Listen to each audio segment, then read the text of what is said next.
Muito bom dia, vamos lá. Hoje, dia 12 de agosto, agora são 6h30 da manhã. Os índices futuros nos Estados Unidos operando praticamente na estabilidade, no 0 a 0.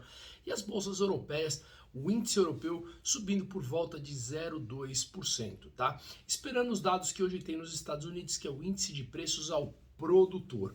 Ontem saiu o índice de preços ao consumidor de lá dos Estados Unidos e veja, veio abaixo do mês anterior. Será que realmente foi topo, fez topo esse índice de inflação, como eu venho falando que eu acho, pelo menos nas minhas análises, de que essa inflação ela é sim temporária, porque ela é muito mais pela quebra na cadeia produtiva que ocorreu e ainda ocorre durante a pandemia e não por uma demanda estrutural muito mais alta, veremos. Ontem saiu o índice de preço ao consumidor por lá, como eu falei, veio 0,5% no mês de julho. No mês de junho tinha vindo 0,9%, tá? Anualizado tinha vindo 4,5% no mês anterior e agora 4,3%. A questão é como ou quando eles vão começar a retirar esses estímulos, mais cedo ou mais tarde. Como eu acredito que essa inflação se normalize, eu acredito que eles vão manter os estímulos por mais tempo e a taxa de juros também inalterada. Há quem diga que eles devem começar a tirar esses estímulos antes, e aí que está a grande questão, porque quando eles retiram esses estímulos, param de comprar ativos, seja hipotecário ou título público, naturalmente esses juros tendem a subir, com muita compra que o Banco Central americano faz, mantém os juros artificialmente baixos. Quando isso começar a retirar, as bolsas devem sentir, mas como a economia real vai sentir? Né? Como que as pessoas se reintegrarão, uma vez que as empresas lá nos Estados Unidos estão com dificuldade de achar mão de obra, porque eles estavam ganhando mais com o cheque do governo do que trabalhando? Enfim, problemas estruturais bastante complicados. E eu vejo hoje uma economia muito mais voltada ou viciada nessas ajudas, como se fosse esteroides, né? Crescimento gerado por esses esteroides, que são essas ajudas imensas dadas, trilhões, quase 10 trilhões do governo americano ao longo dessa pandemia. E a questão é como ir retirando. Na minha opinião, isso vem sendo feito de uma maneira exaustiva já desde 2008, até que explodiu agora durante o Covid, e a gente vem postergando problemas que mais cedo ou mais tarde teremos que enfrentá-los, tá?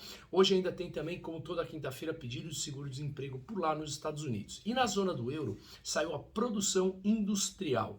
Ela veio abaixo do esperado, negativa no mês em 0,3 e no ano também cresceu 9,7, mas cresceu abaixo do que se esperava.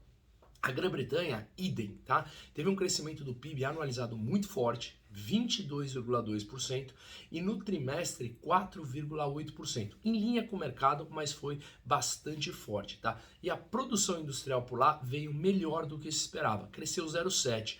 Né? Então, só para marcar aqui, na zona do euro a produção industrial veio pior do que esperado e no mês negativo, enquanto na Grã-Bretanha veio melhor do que esperava e positivo, tá? E eu falo bastante do México, que o México é um dos países que, para mim, dos emergentes, é o único que pode bater de frente ou concorrer com o dinheiro vindo, né? Apesar do mundo ter liquidez bastante e ter espaço para os dois. Mas, de qualquer maneira, o México hoje define a sua taxa de juros em 4,5%, a inflação lá está mais baixa que aqui, por volta de 5,5%, 5,6% que saiu na semana passada, mas a relação dívida PIB do México está na casa dos 50%, 52%, melhor que a relação brasileira que está agora com essa melhora do quadro do PIB de mais ou menos 81%. Portanto, o quadro fiscal mexicano é melhor, mas ele tem aí um perigo. 75% das exportações mexicanas vão para um único país, que é os Estados Unidos, tá?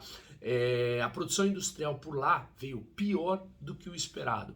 Não só veio pior do que o esperado, como veio negativo, menos 0,5% no mês, tá bom? E no ano também cresceu 13,7%, mas cresceu menos do que se esperava.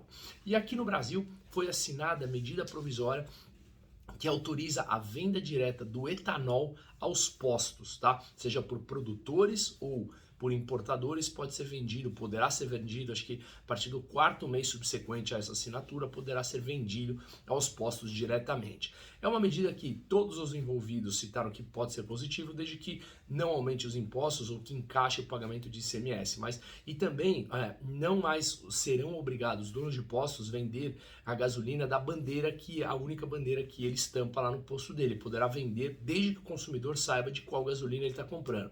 Eu, como sempre, sou sempre a favor de medida liberalizante, de mais concorrência e de mais transparência. O consumidor escolhe, a tendência é que o preço melhore e o serviço melhore também, tá? Bom, ainda o que vem definido aqui no Brasil, basicamente é o que eu venho falando nos últimos dias sobre a PEC do precatório, continua essa indefinição toda sobre como será o parcelamento da dívida, se será o parcelamento, para que caiba o novo gasto com o aumento do Bolsa Família, tá bom?